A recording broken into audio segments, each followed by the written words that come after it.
So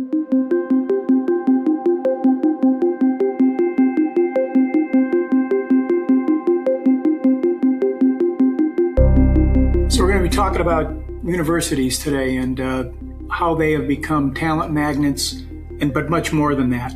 I've got David Staley.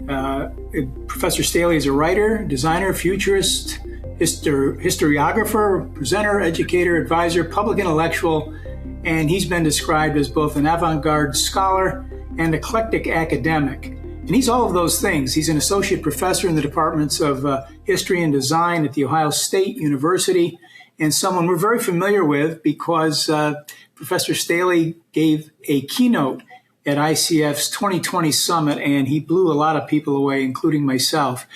He's the author of several books, including the AI Symposium, Anticipatory Biographies, Personal Histories of the Future, Alternative Universities, Speculative Design for Innovation in Higher Education, Visionary Histories, a collection of his essays about the future.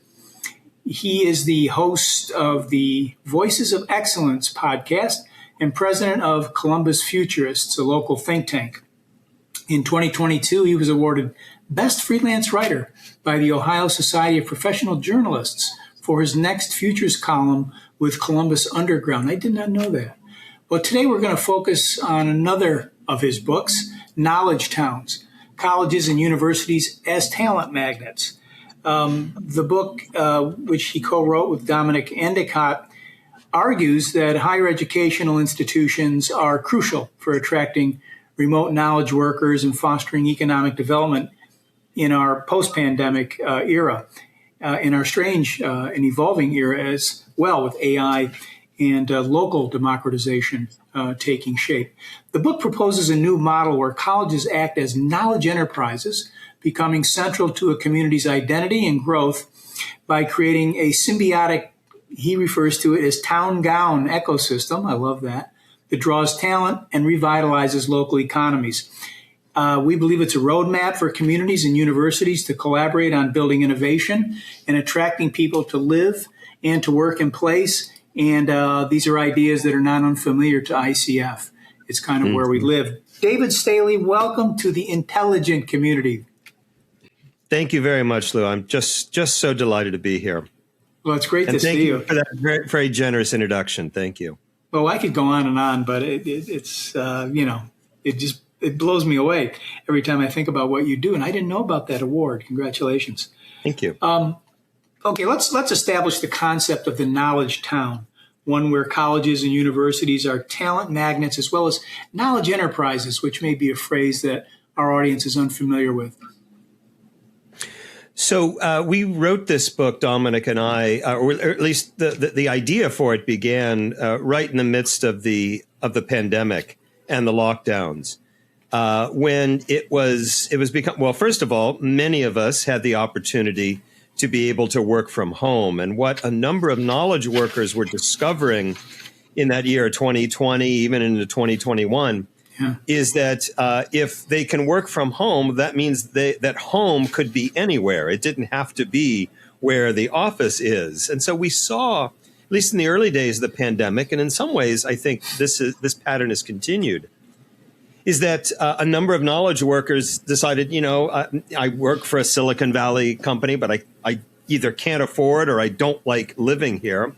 I'll move someplace and work where I actually want to be. And so the question that Dominic and I began with is, what makes a place attractive, especially for these knowledge workers? Why would a knowledge worker want to come and live in your town or your city? And we devised a number of characteristics, I think, of these places: good quality of life, affordable housing, the streets are walkable. We had a number of these. One of the features, though, is that it has some sort of academic center attached to it, that it's a place that values ideas and the innovation that can come from that. One would assume we're talking about a typical sort of college town.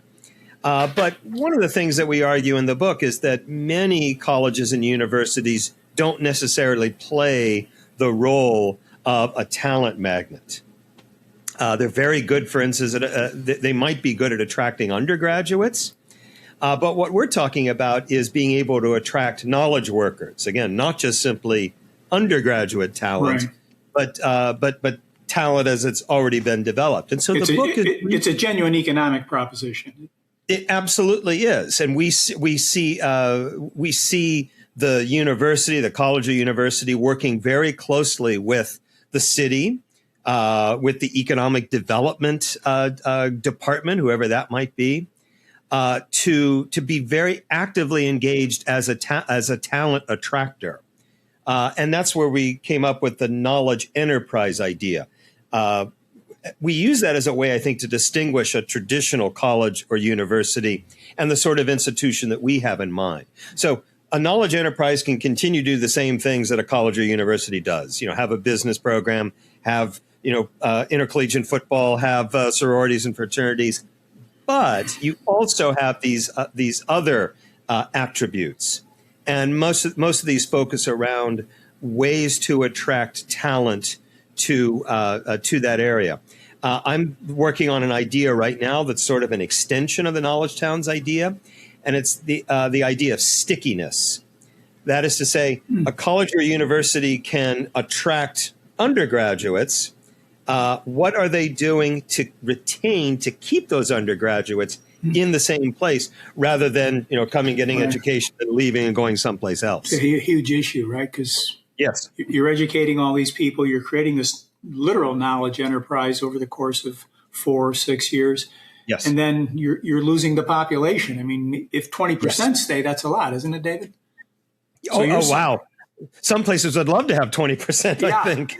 Right. So you're saying let's keep it sticky, let's keep them here. And that is a big nut to crack for a lot of for most places, right? That have significant universities. It is.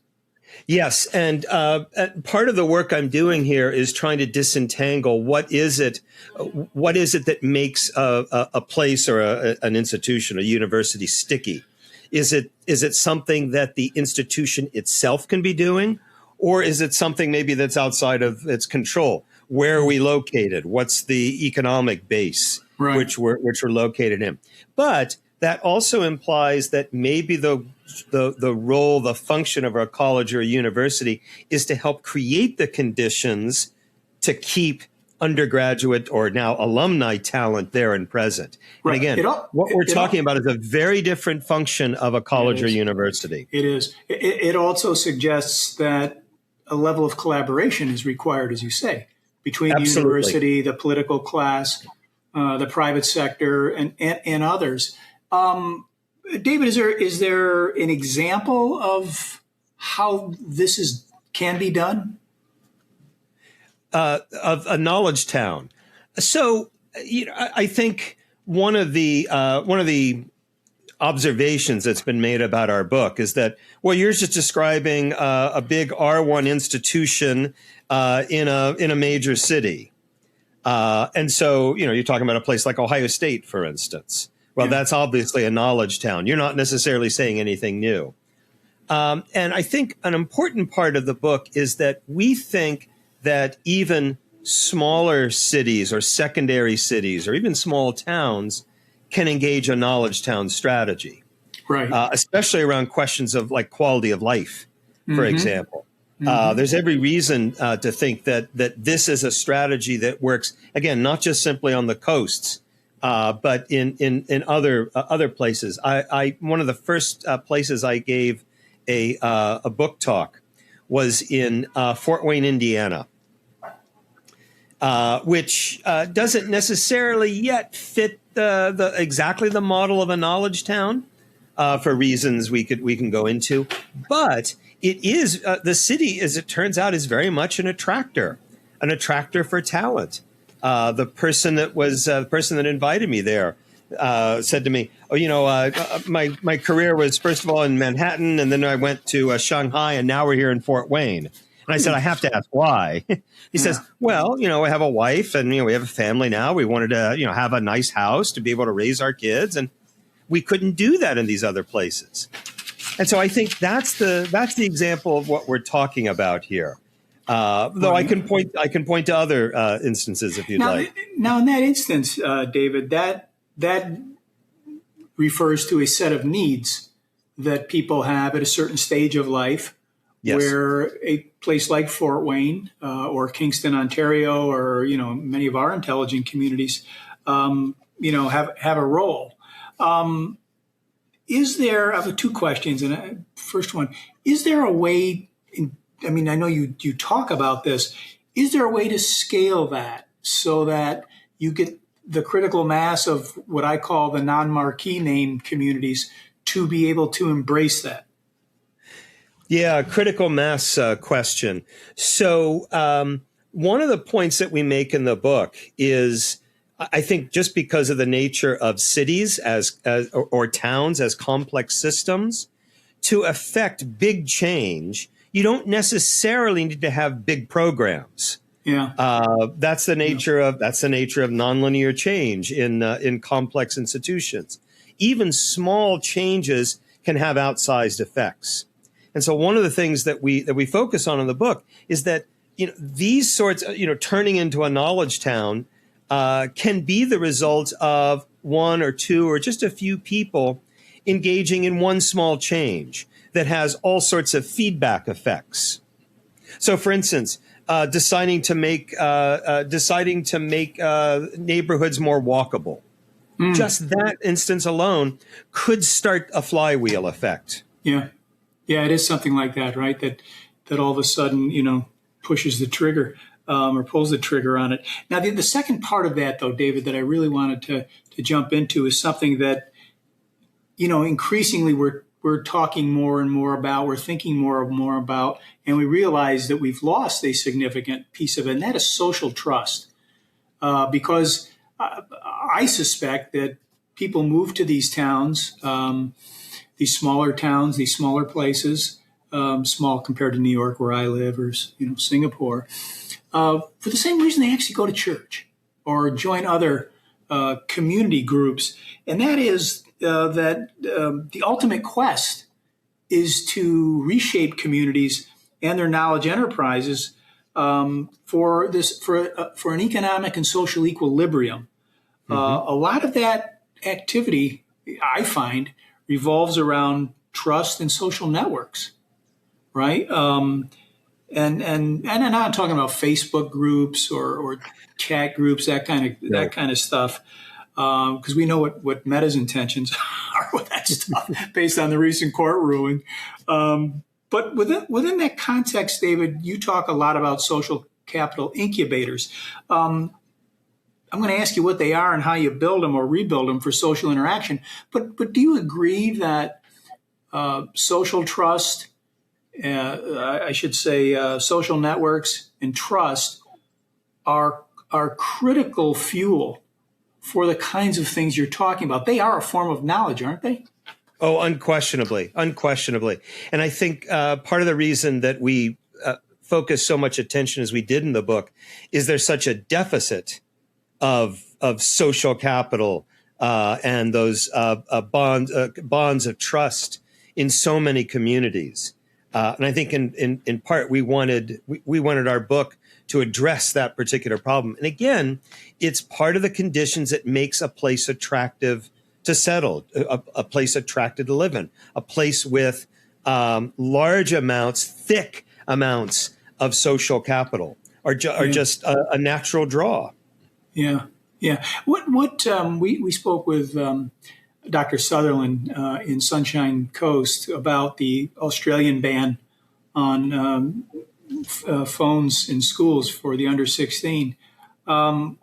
What's your view of the impact of social media and how literally you get people back into networks where they can do that? We actually had the Pickup Pigeons. You got a group of people who pick up garbage in New York City every night. These are young professionals, and they love it. There's this connection. But what's the view of digital media here? Because it's not going away.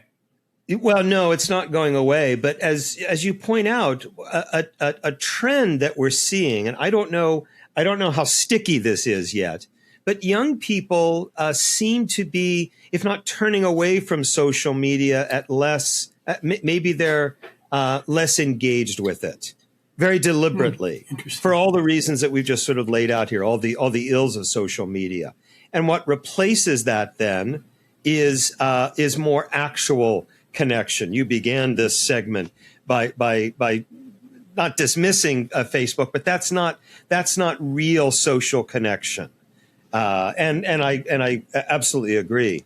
We write a lot in the book about third places, and that a college or university to be a knowledge enterprise has to be the principal third place for a community.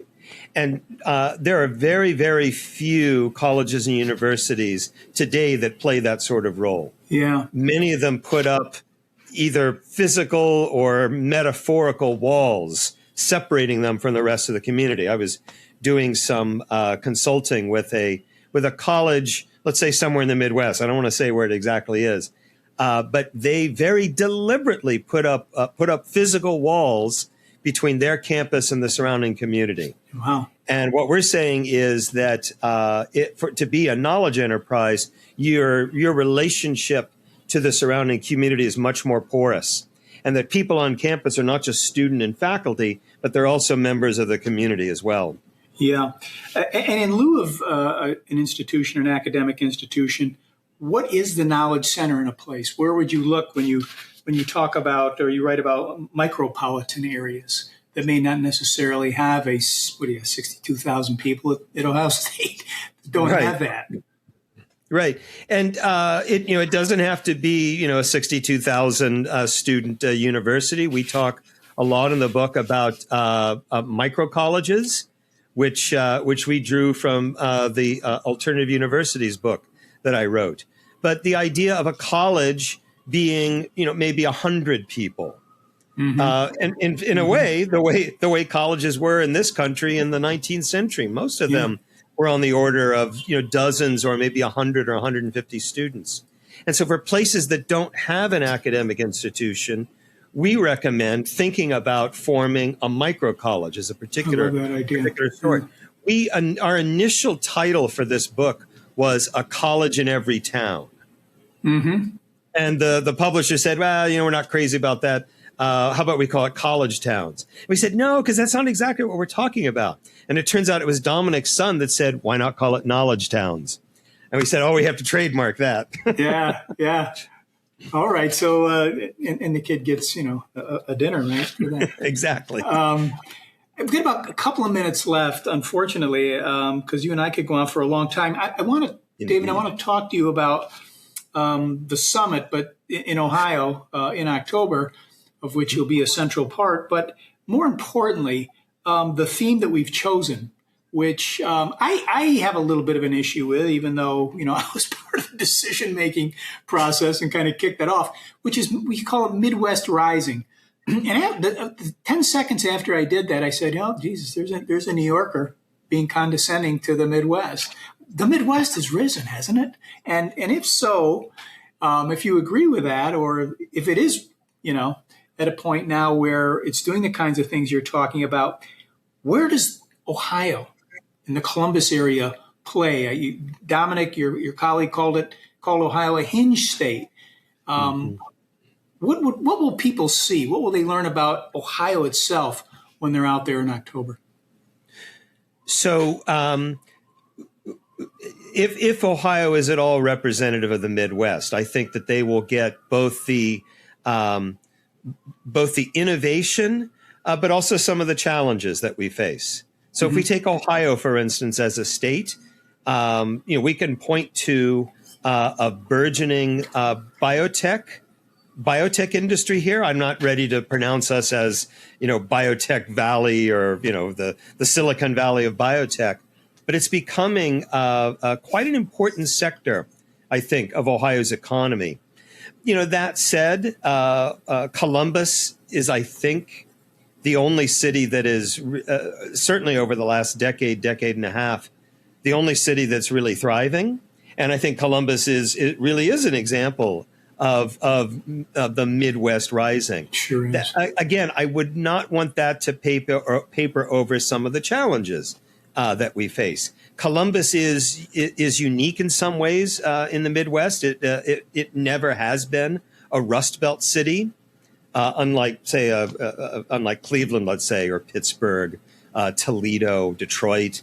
I sometimes joke that Columbus is a Sun Belt city without the sun. And so, our industries have always been research and government and banking and insurance. And so I think when people come to Columbus, they will see that. They will see a city on the move. They will see a region on the move. Yeah. But that we shouldn't let that overshadow some of the challenges that we face. Right. And there, like any other place, there are many. But Ohio itself, we've had through our institute there the development now of intelligent communities all over the place. Hilliard and Westerville, Defiance now is a Smart 21 city.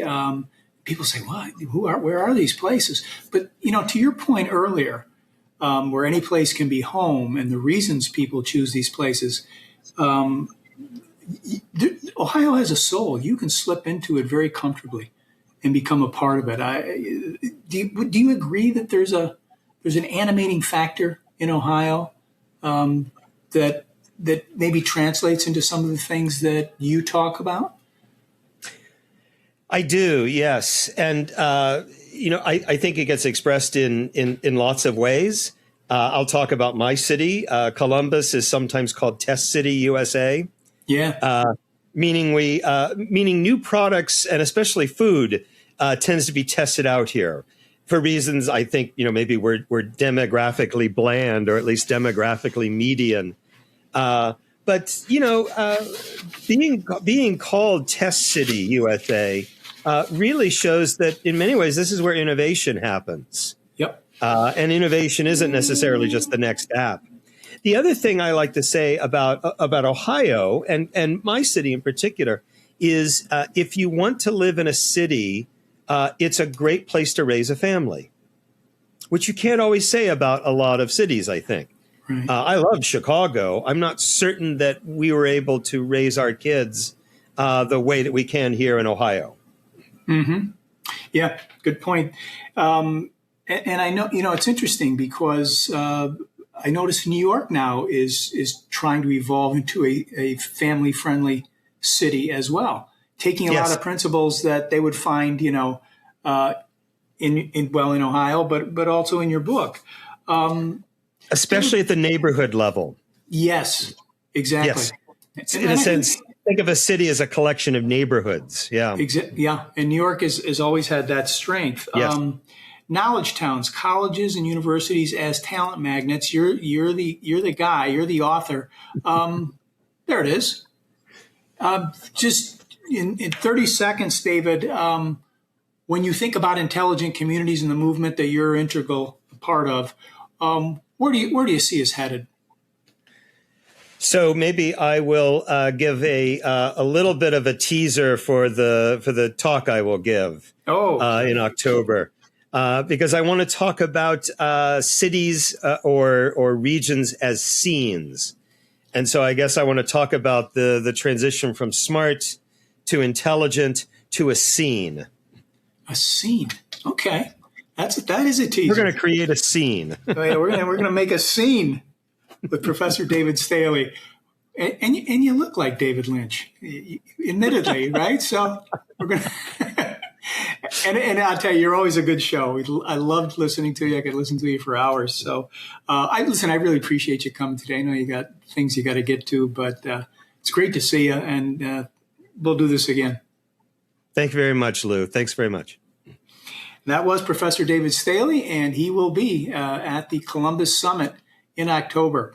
I'm Lou Zaccarella for the Intelligent Community Forum and the Intelligent Community Podcast, along with our producer, Ari Yates, reminding you there really is no place like home. To find out more, go to intelligentcommunity.org. Take care, everybody.